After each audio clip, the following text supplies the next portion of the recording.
উচ্চতা মাত্র 2.5 ফুট। জন্ম থেকেই শরীরের গঠন ছিল অস্বাভাবিক। দেহের অন্যান্য অঙ্গ প্রত্যঙ্গ স্বাভাবিক থাকলেও হাত পা ছোট হওয়ায় চলাফেরা হয়ে ওঠে কষ্টসাধ্য। একই পরিবারের সন্তান হয়েও সমাজে তারা কখনো পূর্ণ মানুষ হিসেবে স্বীকৃতি পাননি। শৈশব থেকেই তারা বঞ্চিত হয়েছেন স্বাভাবিক জীবনের আনন্দ থেকে। গাজীপুর জেলার শ্রীপুর উপজেলার মাওনা ইউনিয়নের সিঙ্গারদিঘি গ্রামের নুসু মিয়া ও রমিজউদ্দিন। এই গ্রামেই কাটছে দুই ভাইয়ের জীবনের বাকি সময়টুকু। শৈশব কেটেছে দুর্বিষহ স্মৃতিতে। পথে ঘাটে কৌতুক, তামাশা, হাসাহাসি, সবকিছুর পেছনে ছিল কেবল একটাই কারণ, তাদের দৈহিক বৈশিষ্ট্য।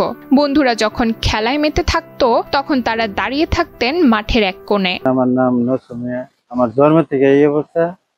মনে করেন আমি এখন চলাফেরা, আগে ঢাকা যেতাম, কিছু টাকা পয়সা আনতাম, আমার সংসার চলছে। এখন মনে করেন আমার বয়স হয়ে গেছে 70, এখন আমি চলতে ফিরতে পারতেছি না। এখন আমার সংসার নেই, আমার খুব হামজামা আছে। তা আপনারা যদি কিছু আমাকে করতে পারেন তা আমার দিনটা সুখে যেতে পারতো, অনেক আশা ভরসা করতাম। এই আমার কামনা। গরিবের ঘরে আল্লাহ দিছে। দুই ভাই প্রতিবন্ধী।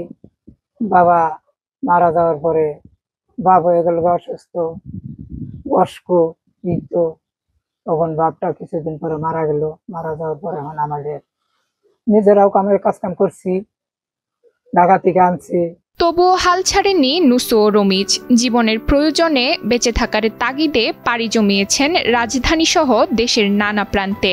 ভিক্ষাবৃত্তির মতো কঠিন কাজ করে চালিয়েছেন সংসার। বিয়ে করেছেন, সন্তান জন্ম দিয়েছেন, পরিবার গড়েছেন। খাওয়ার দিকে অসুবিধা, ঢাকা গেলে যা আনছে ওই নিজেরা চলছি, বানপি করছি। করতে করতে মনে করেন 10-12 বছর পরে একটা মেয়ে হইলো, মেয়ের পরে একটা ছেলে হইলো।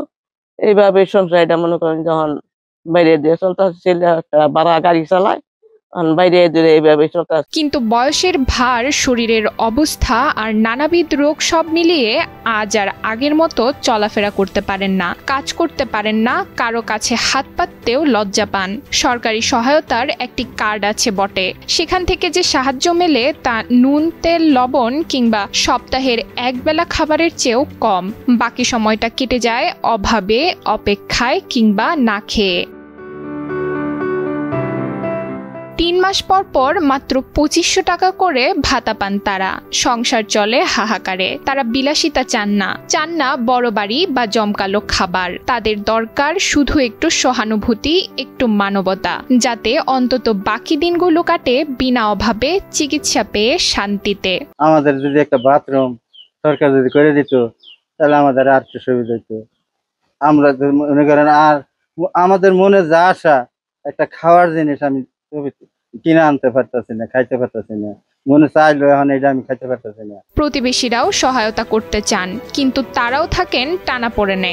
মানবিক সহায়তার আবেদন জানান তারাও। এখন যদি সরকার থেকে তাদের কিছু অনুদান দিত বা আমাদের এই এলাকার বা কোনো গণ্যমান্য ব্যক্তি যদি তাদের কিছু সাহায্য করতো তাহলে তারা অনেক ভালো চলতে পারতো। এই দুই ভাইয়ের আজ একটাই চাওয়া, জীবনের শেষটুকু যেন কাটে একটু স্বস্তিতে, একটু সম্মানে। গাজীপুর থেকে মেহেদি হাসান লিটনের পাঠানো তথ্যচিত্রে ডেস্ক রিপোর্ট, নুসরাত তালবিয়া।